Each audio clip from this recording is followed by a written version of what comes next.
Hello. I hope you can hear the music. You may not be able to. If so, that's because YouTube has decided that all background music is to be cut from my posts, regardless of whether or not they're in the public domain.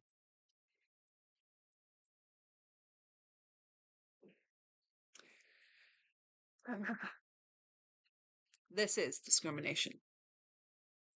And instead of just removing the offending pieces of music, they removed all music from all the videos, including classical music. This is not a monetized channel. The manuals we are reading are in the public domain. Most of the music should be in the public domain. If it's not, remove the offending article, not all the audio. Now, the playlist I have chosen says it's copyright free. So, hopefully it is.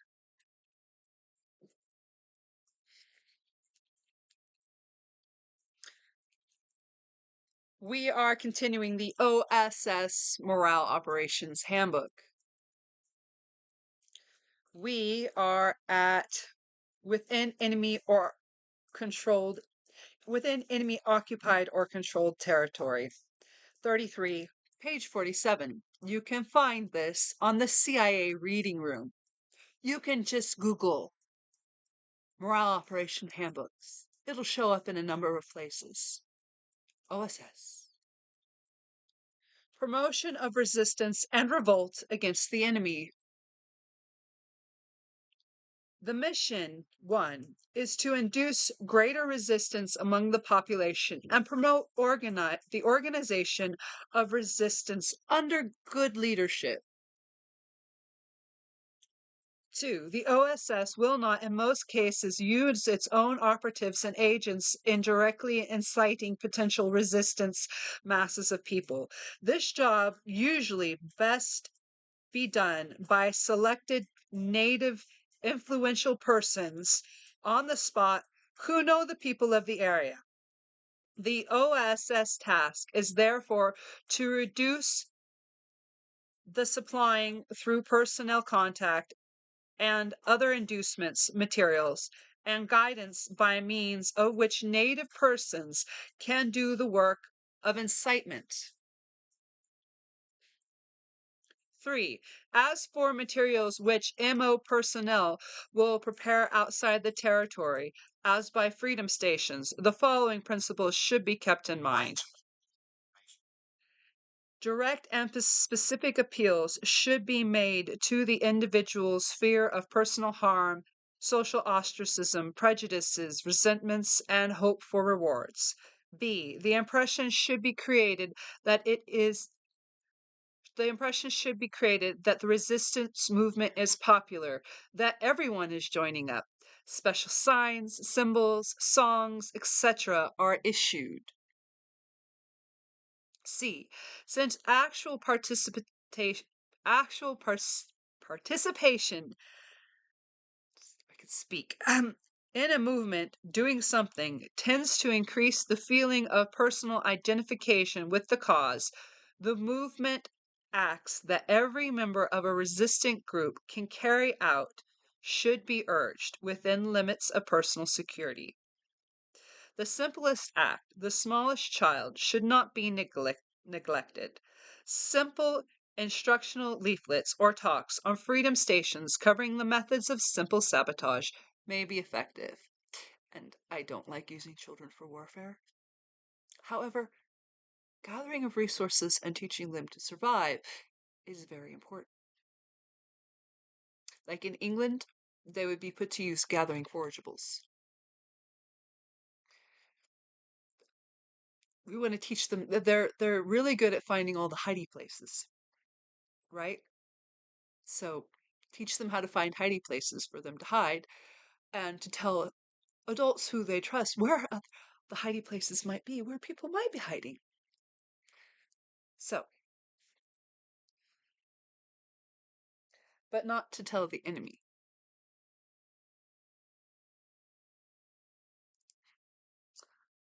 Uh, Also instructing children on how to keep their eyes open, not necessarily for like spying, because I don't think that children should be doing that, but just keeping their eyes open and learning when to talk and when not to talk. Something I'm still working on myself. But I don't want children used for warfare. But children taught how to survive the war, violence, hardship, loss, and lack of essentials is key to their survival. Survival skills for children. You teach survival skills to children. So if something happens to you, or their parents, or their guardians, they can continue.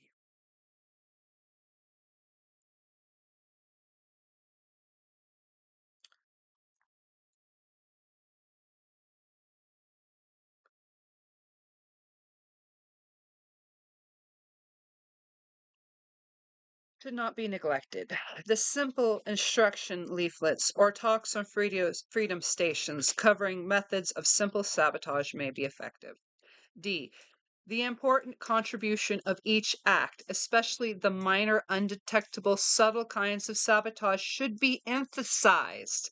How these acts divert troops, supplies, and officers, how they harass the enemy, how they slow down production, or lift the morale of other resistance groups.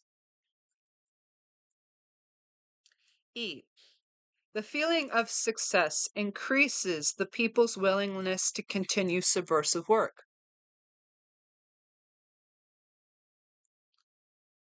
Therefore, all clandestine and cooperating white means may be used to circulate reports and rumors of successful activities, a special care being taken, of course, to protect people from reprisals. F. The personal safety of the citizen saboteur should be safeguarded. Instructions should be given on methods of making sabotage appear to be accidental or the result of natural causes. B. Interfering with the enemy's consolidation and use of occupied countries' capabilities. 1.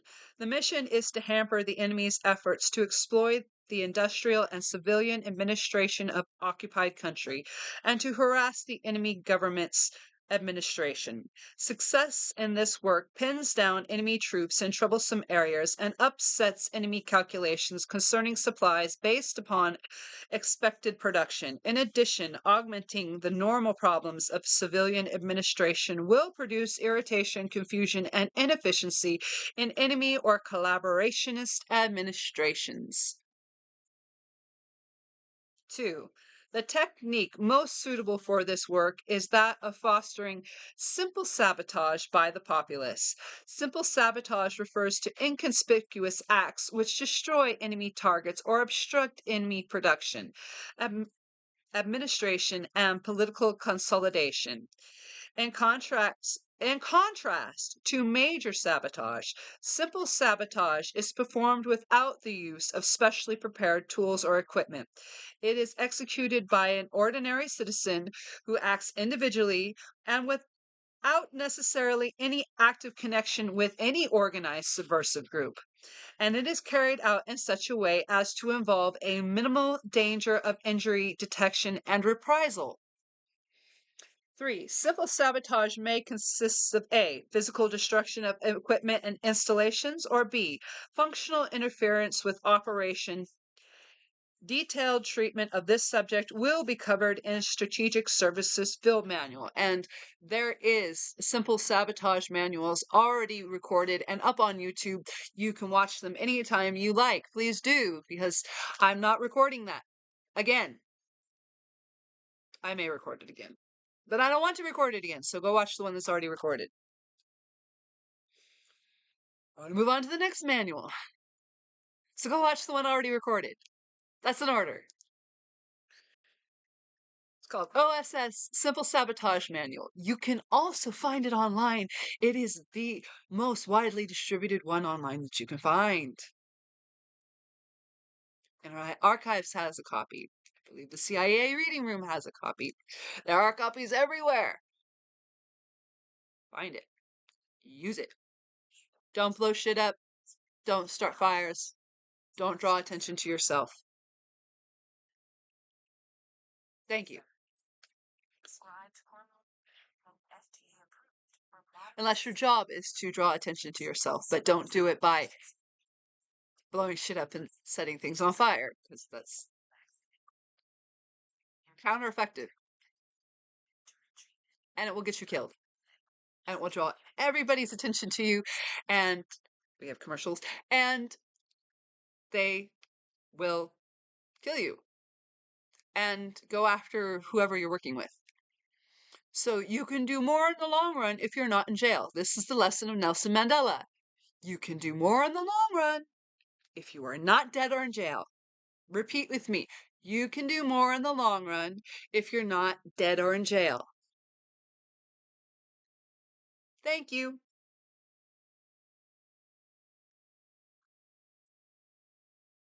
Producing civilian disorder in support of military operations. The mission is to deceive the enemy commander so that he may make false moves based upon incorrect estimates of civilian resistance, inducing the enemy command erroneously to anticipate large civilian uprising, pins down enemy troops in such areas, and assists our armed services if they wished such a diversion. On the other hand, successfully inducing the enemy command to believe that the civilian spirit is low and that extra military precautions are unnecessary permits the OSS and armed services to operate with less enemy interference. Use those where you want them.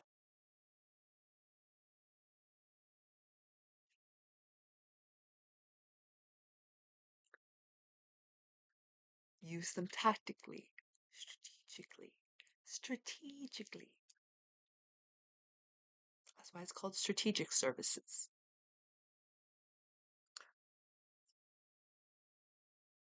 2. Strategic and tactical planning at the highest military echelon is required for this work in order to assist the theater commander in his military program. The success of this work furthermore requires the closest collaboration with the underground.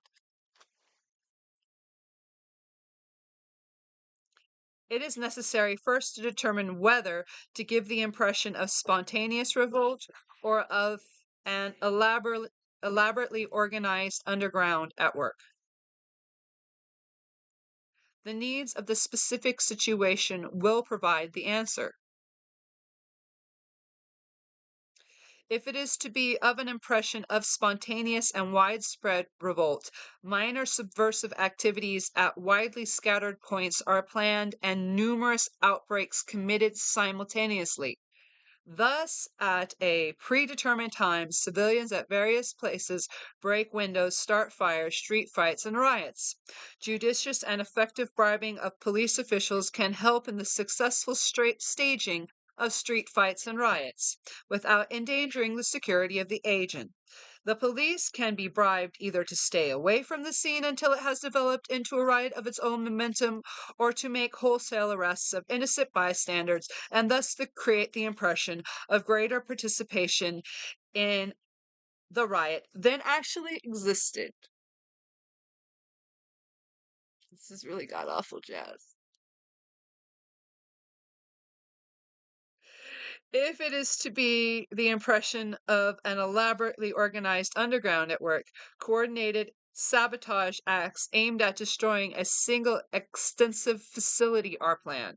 Thus, sympathizers are incited to carry out, under clandestine direction, certain sabotage acts, all of which, when taken together, tend to demolish or disrupt a given communication, transport, or supply system.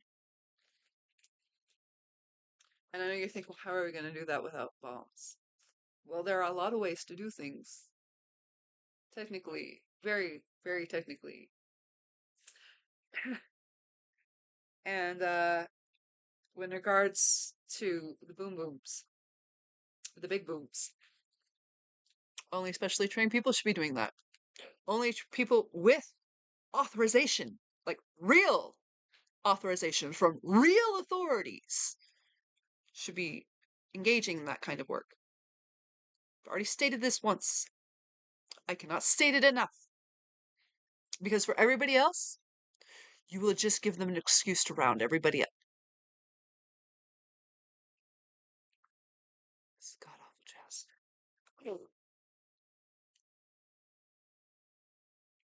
5. 6.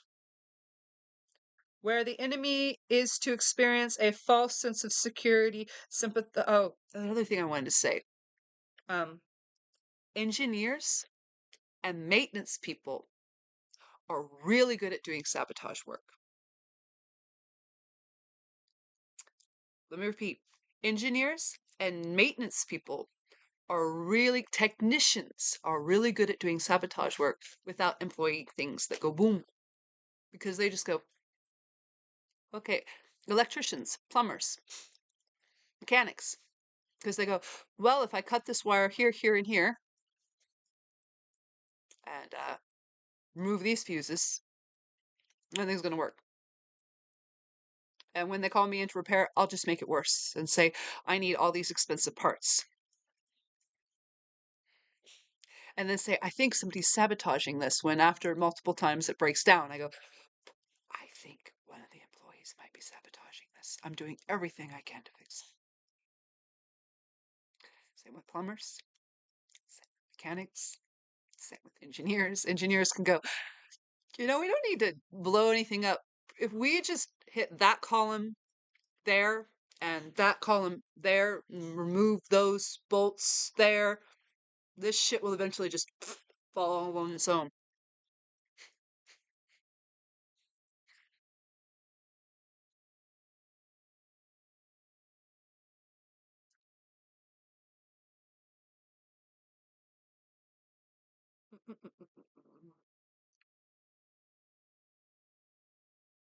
Where the enemy is to experience a false sense of security, sympathizers are clandestinely instructed to cease from all kinds of sabotage. In accordance with the principle of proper timing, it is important that when possible, such instructions are given after a particularly determined attempt of the enemy authorities to prevent sabotage. The sudden cessation of sabotage activities at any other time would tend to put the enemy authorities even more on their guard. So you need to anticipate what they're going to do in response to whatever you do.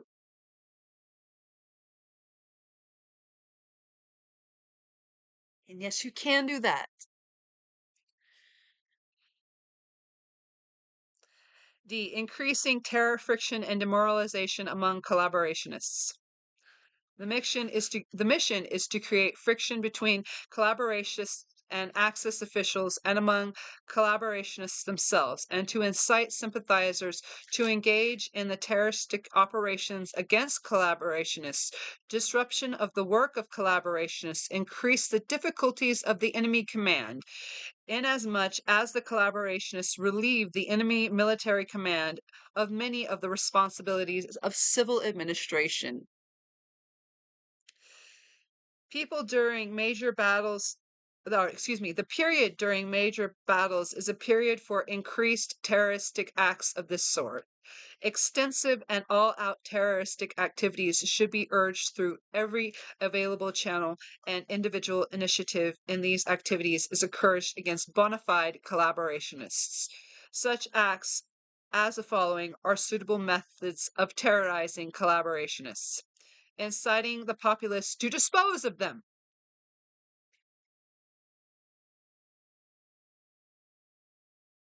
and where possible to plant evidence at the scene indicating the existence of a powerful society which has set itself up to deal with all collaborationists. the spreading blacklists of quaslings, smearing symbols on their houses and vehicles, and committing terroristic acts against them, writing anonymous letters and making anonymous telephone calls threatening the lives of collaborationists and their families. Do not threaten people's families. Do not threaten people's families. Do not threaten people's families, especially children.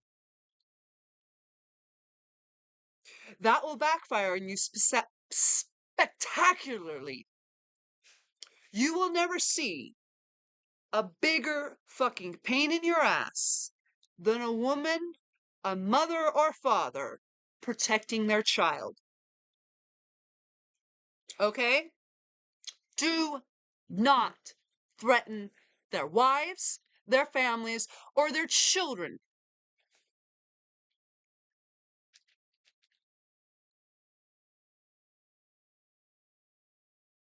What's the best place to shop this summer? Seats. It's our first ever Star Deals. Turn off commercials. Preparing documents to be discovered by the collaborationists, which will appear to give directions for the disposing of collaborationists on D-Day. Deluding?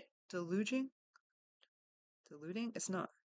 Deluging religious authorities with such theological questions as whether or not a quisling who is hanged can be buried in consecrated ground.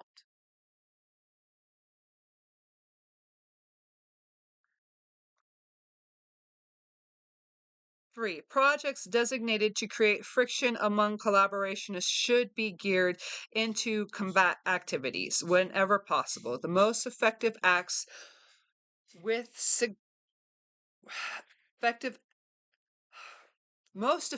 are acts which suggest to the access officials that the collaborationist is selling out or is untrustworthy in a battle situation. For example, secret documents may be discovered by military officials listing the names of collaborationists who have allegedly appealed to the underground for clemency and who have affirmed their readiness to come over to our side on D-Day. Quislings may be tipped off with false information, which they transmit to enemy authorities. Tips may be sent to enemy officials and secret police concerning collaborationists who are dealing with the enemy with underground forces. Yes, so what they're saying there, to be brief, is one of the most effective means of dealing with a collaborationist is to leak false evidence saying that they are actually on our side. Then their own authorities will deal with them. Then they will no longer be trusted by their people.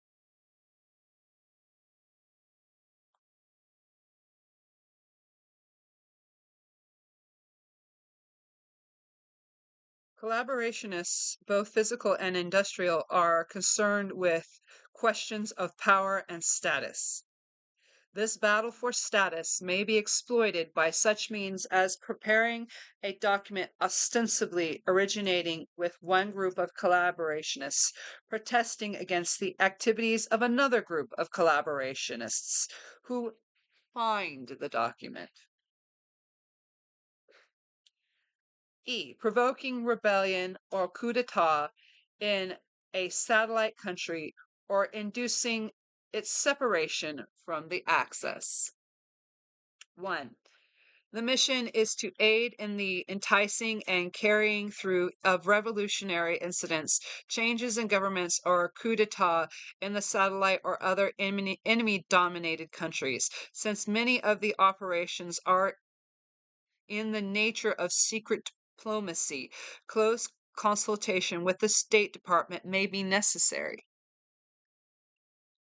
2. In many cases, the Contribution of OSS will consist of supplying the State Department or our military commanders with channels of communication or with agents who can conduct necessary secret negotiations, frequently, however, through its contacts with the underground or through neutral countries. OSS may discover and suggest to the State Department opportunities for political or economic operations against the enemy.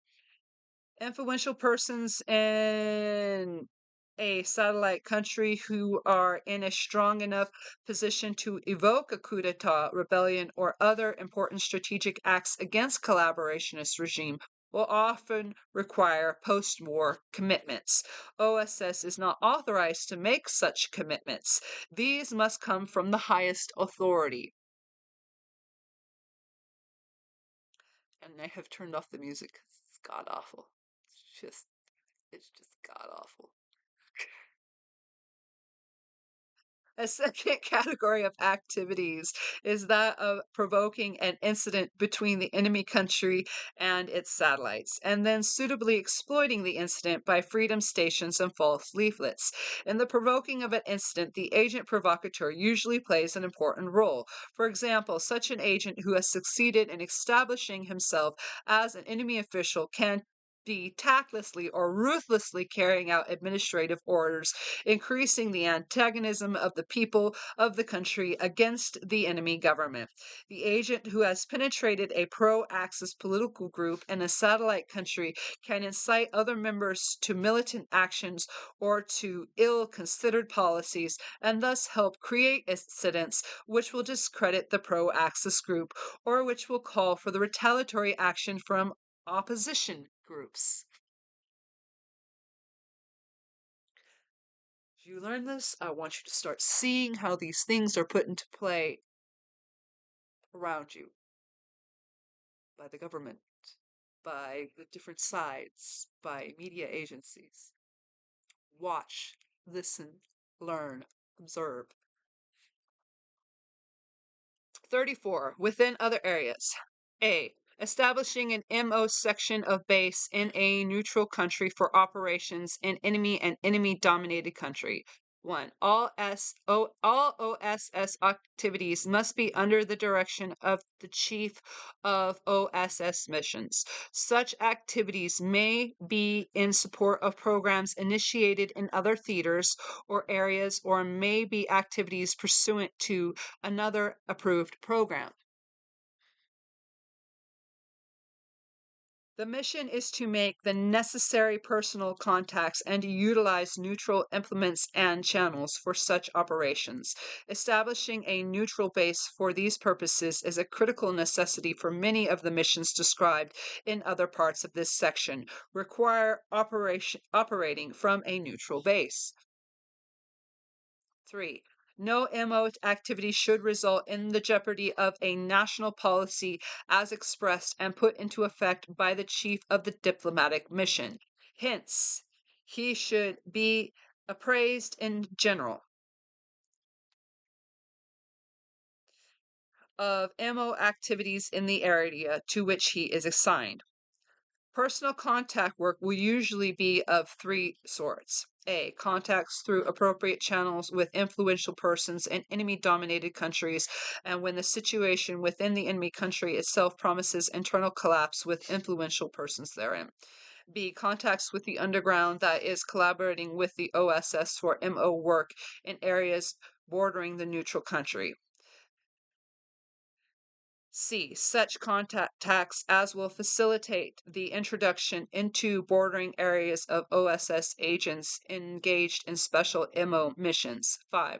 Direct use of neutral implements and channels for MO purposes may often be possible. For example, rumors designated for consumption in enemy areas may be spread by word of mouth by newspaper or radio plants.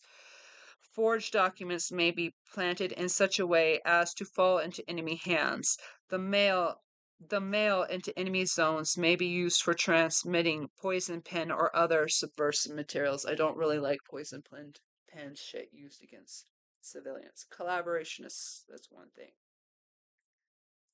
Don't be using poison pen against civilians. Betty used to do that, and I and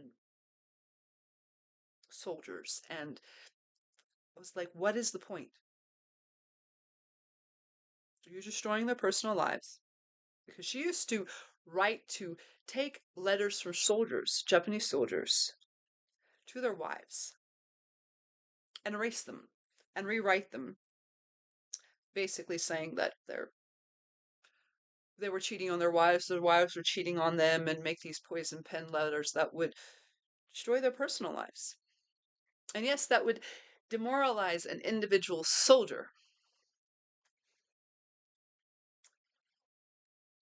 But as a whole, it didn't do much.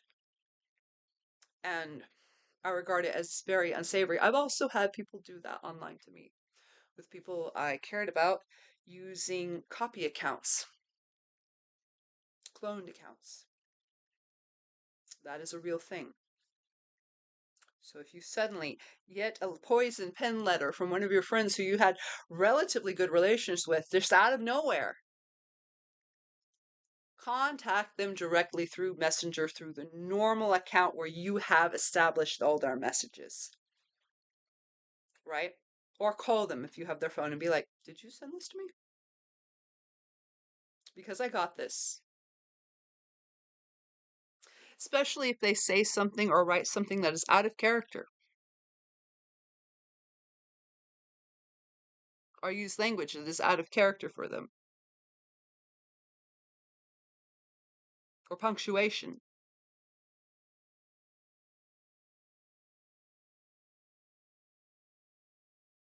I've had people figure out that shit wasn't for me just because they looked at it and went, this is perfectly grammatically correct. Badger, Amanda, never uses semicolons properly. She hardly ever uses commas except for the Oxford comma. And there are periods in proper places. She never does that unless she's writing an academic paper. She never does that via texts or anything else. Or emails. Unless it's an official, formal email. She does not give a fuck. I do not give a fuck about grammar. Unless it's for an official purpose. So, if you know things like that about people and their writing style, and you suddenly realize that that's not their writing style, that's not their handwriting, that's not the normal stationery they use, that's not their normal email account, or even if it is their normal email account, this is not the type of language they would normally use.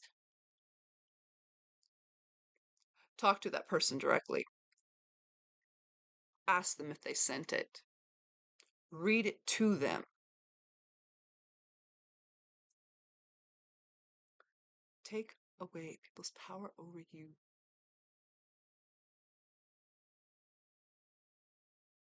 To interfere with your relationships. That is part of divide and conquer.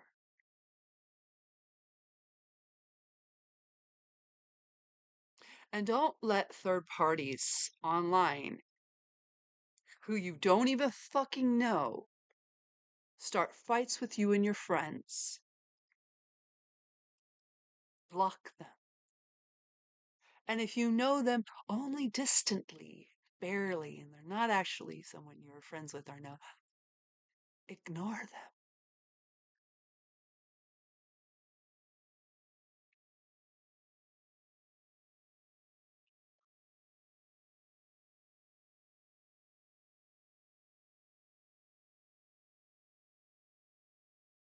Contacts with the underground, that is collaborating with OSS for MO work in areas bordering the neutral countries. C. Such contacts as will facilitate the introduction into bordering areas of OSS agents engaged in special MO missions. 5. The direct use of neutral implements and channels for MO purposes that may often be possible. For example, rumors designated for the consumption in enemy areas may be spread by word of mouth, by newspaper, radio, or radio plants. Forged documents may be planted in such a way as to fall into enemy hands. The mail into enemy zones may be used for transmitting poison pen or other subversive materials.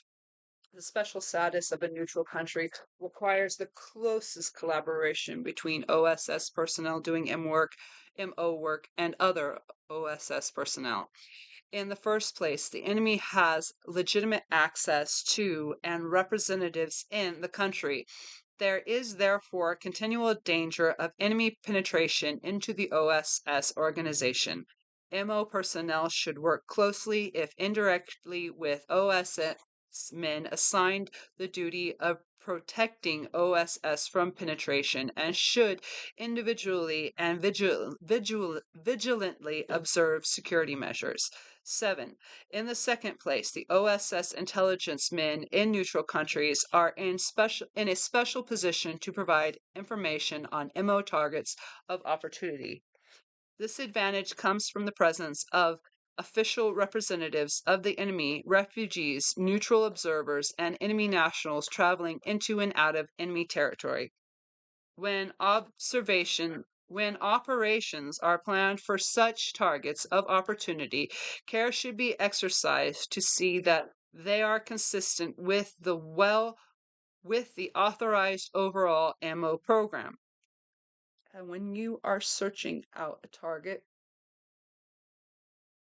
to assist you with their plans, and you're vetting them, you need to be oh so careful not to spook them while you watch them and follow them.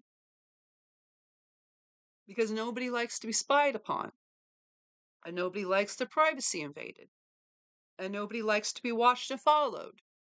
And if people who do not know about these things find out that you've been doing these things, like people who are not in the know about how these things work, when they find out that you've been doing these things, they will automatically distrust you. They will automatically be hostile towards you. They will automatically not want to work with you because of that breach of privacy. And once again, I am proof of this.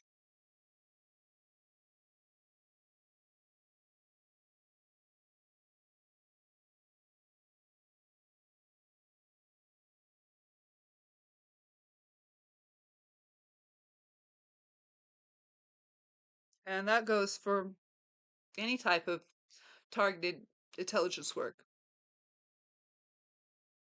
When people find out that you're following them, they freak. They change their routines. They change everything. They start hiding because they don't know who you're working for. You could be working for either side. And if you're there observing them as an enemy rather than someone to recruit or collaborate with, then they're going to change up everything they do. And you're going to lose your opportunity to observe. And they're going to start feeding you false information or actively doing counter espionage on you or trying to kill you. You should be a fly on the wall. They should never know you're there. That means keeping your distance. That means using grids and relays. That means keeping your mouth shut while following somebody and not talking about them. Because there is no sure way than to out yourself, than to talk about a target while you're following them.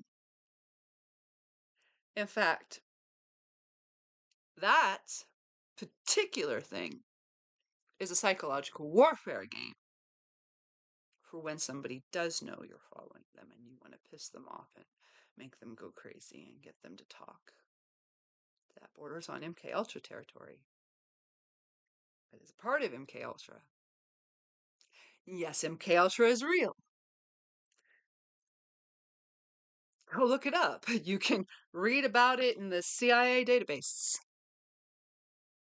There are archives. You can read all about that shit.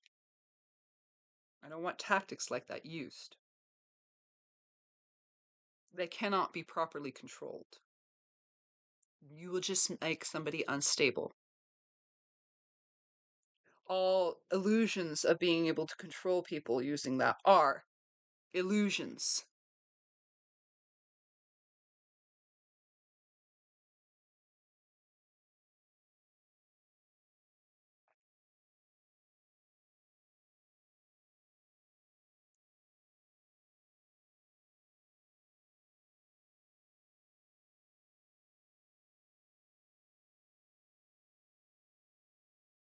When operations are planned for such targets of opportunity, care should be exercised to see that they consist with the authorized overall MO program. B. Assisting the chief of the diplomatic mission and special work requested by him. The mission is to assist the chief of diplomatic mission by conducting any operations requested by him that fall within the province and capabilities of MO.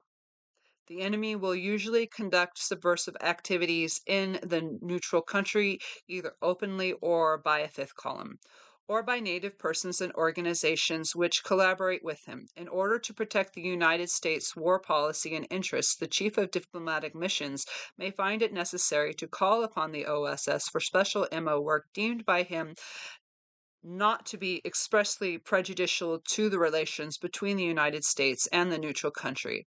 Any such work should be authorized by OSS Washington. 35. Within the enemy armed forces in all areas. The A. Fostering rebelliousness within enemy armed forces. 1. The mission is to increase in enemy troops a spirit of rebelliousness against their officers and political leadership, especially among the occupation forces. Even partial achievement of this aim would tend to communicate the rebellious spirit to soldiers in combat areas. 2. Rebelliousness among soldiers.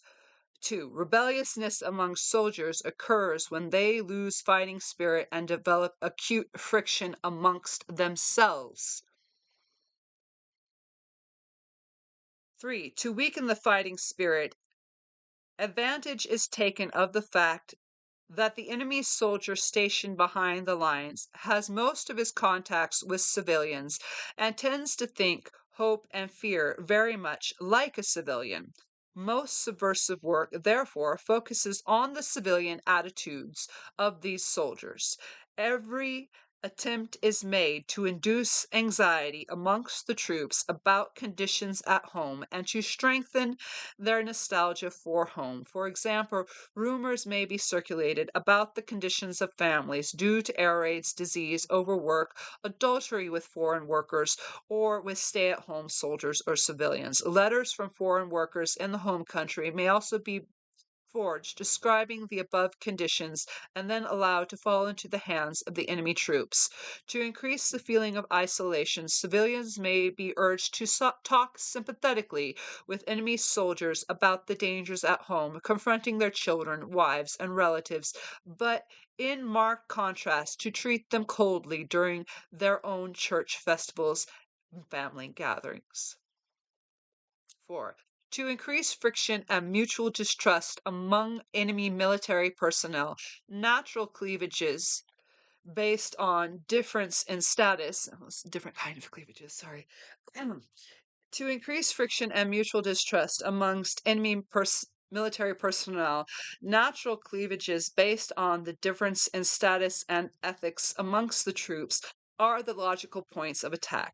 Such cleavages may be discovered between enlisted men and their officers, between soldiers from one nationality or geographic area and soldiers from another nationality and area, or between one group of soldiers with a set of traditions and political ideology and another group of soldier with a set of traditions and ideology, as between the Wehrmacht and the SS. Thus, I'm not even sure if I think I pronounced that right. Thus, whenever political police of the other class or soldiers have special privilege, clandestine leaflets may be distributed describing these privileges in detail. Ridicule is employed. Ergo, toilets are marked reserved for Gestapo.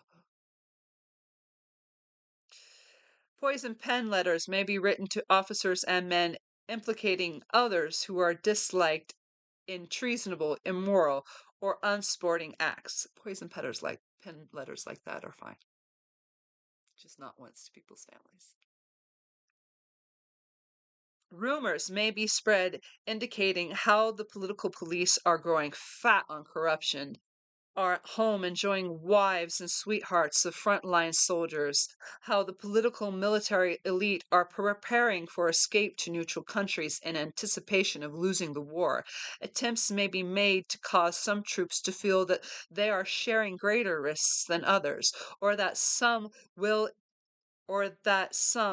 incur reprisals for war crimes, while others will not be held responsible. B. Inducing surrender. The mission is to increase demoralization of enemy troops to the point of greater willingness to surrender or defect or turn to our side.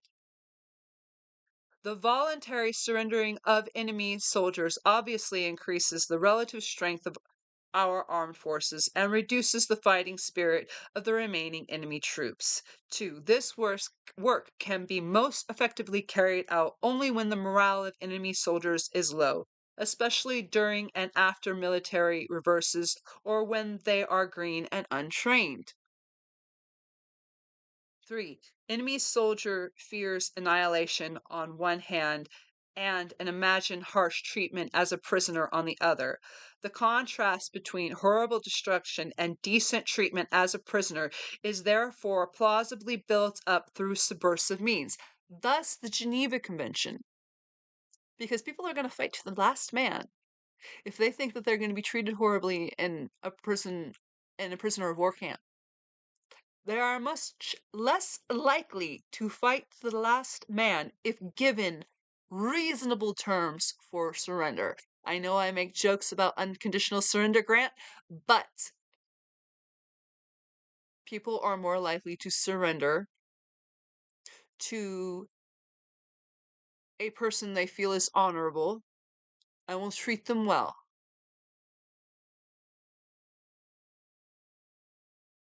If you tell them, hey, if you surrender, we'll make sure that you get all the provisions of the Geneva Convention, you will be taken care of, and we'll make sure that you're released as soon as those hostilities are ended and get you repatriated. We're going to make sure you can talk to your family.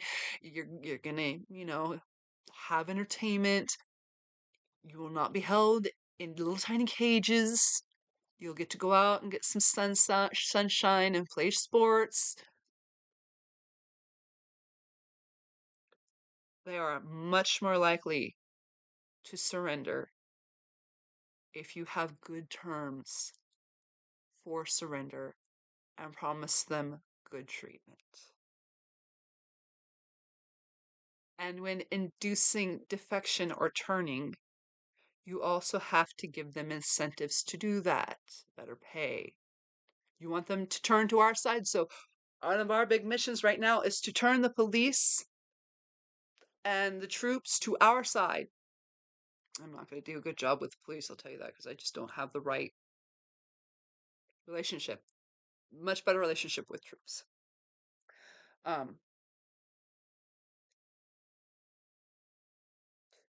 You want to provide them the incentives, raises in pay, better benefits, better retirement packages, better treatment.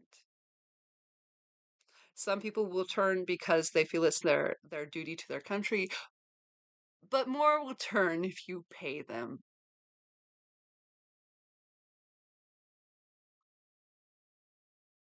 Annihilation, in contrast, okay, enemy soldier fears annihilation on one hand and imagined harsh treatment as prisoner of war on the other.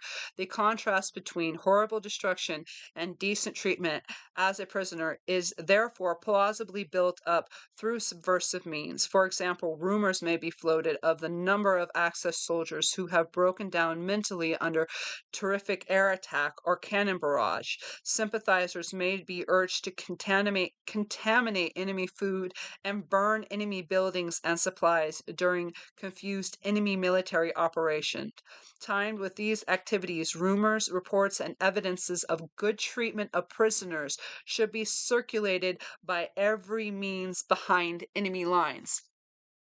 And you can use the opposite too, if there are people who are particularly like that's one thing Granville used to do. She was brazen. She was fucking brazen. She would go up to guards, people who guarded concentration camps, prisoner camps. She was trying to break prisoners out. And she would say, "You work with me. I'm going to give you a bribe. I'm going to make sure you're treated well, and that when this war ends, you don't end up in prison. Okay? Or but if you don't cooperate with me, I will make sure that you are tried as a war criminal. And we're about to move in, and you're about to be destroyed. Do you want to be on the list of people who are going to survive, or the people who are going to die? Do you want to be on the list of people who are to be treated well, or the people who are going to be tried for war crimes?" Brazen as fuck. Just, she didn't give a fuck about her cover. It was like, because she let it broke. They said she was too flamboyant for cover work, and they were right in certain ways because a lot of times people saw through things, but that never stopped her. In fact, whenever people would see through her, she'd be like, "Yeah, yeah, I'm SOE, bitches. What you gonna do about it? And I'm gonna kick your fucking ass." And when her cover was blown, she would have herself followed, and she would mop up the people behind her doing counter espionage with her own counter espionage personnel. She would also work with the Germans that she could work with through bribes and other things. She knew which Germans were sympathetic and which Germans were not. And because she was so good at that, people suspected her of maybe possibly being a double agent. But she wasn't a double agent. She was just really good at getting men to do what she wanted. Really, really good.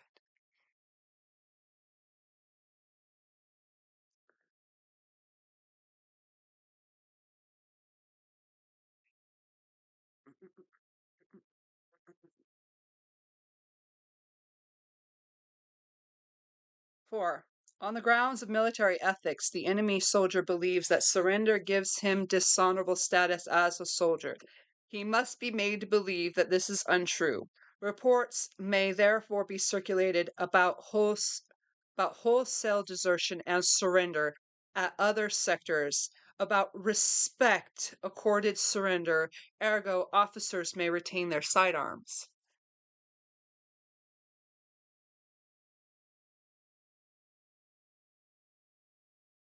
5. The soldier fears for his security in the act of surrendering. He may be shot by his officers or by our forces. He must be informed on how not to reveal to his officers his intent to surrender, and to learn to look for leaflets, passwords, and gestures which will assure safe passage. 6. Such morale subversion activities should be timed um, with and support open front propaganda. Though often effective, official front appeals by radio leaflets are too obvious a selling job. Such appeals, substantiated by alleged bona fide reports and rumors within and behind enemy lines, carry greater weight. 36. Within OSS Washington and theaters, within OSS Washington and overall planning for and servicing of field operations. For a description of the planning and servicing activities of OSS Washington, see Section 2. B. Assistance is desired by the theater commander. The theater commander may request to use MO personnel and equipment for special combat and subversive activities in forward areas in support of the United States Army operations. OSS personnel may, for example, be asked to serve as members of intelligence squads having as a special mission the collection of information useful to subversive work, for example, the locating and appraisal of radio press and other equipment in forward enemy areas. OSS may also be asked to contribute plans, linguists, technical help, and equipment to operating crews engaged in combat, subversion, or deception, including the operation of mobile radios, loudspeakers, and presses. We have finally reached the end of the Morale Operations Field Manual. Get the bongos. Freya sends her love. Artemis, watch over you all. And have fun. Okay? There's a lot of war work which is not fun, and no reasonable person who is not a fucking sociopath would ever take fun in it. But there are certain things within MO that you can just have fun with. Whenever you have an area to ethically have fun, do so. Employ humor wherever you can when it comes to MO work. You are creative people. The best people for MO work are creative types, are women. So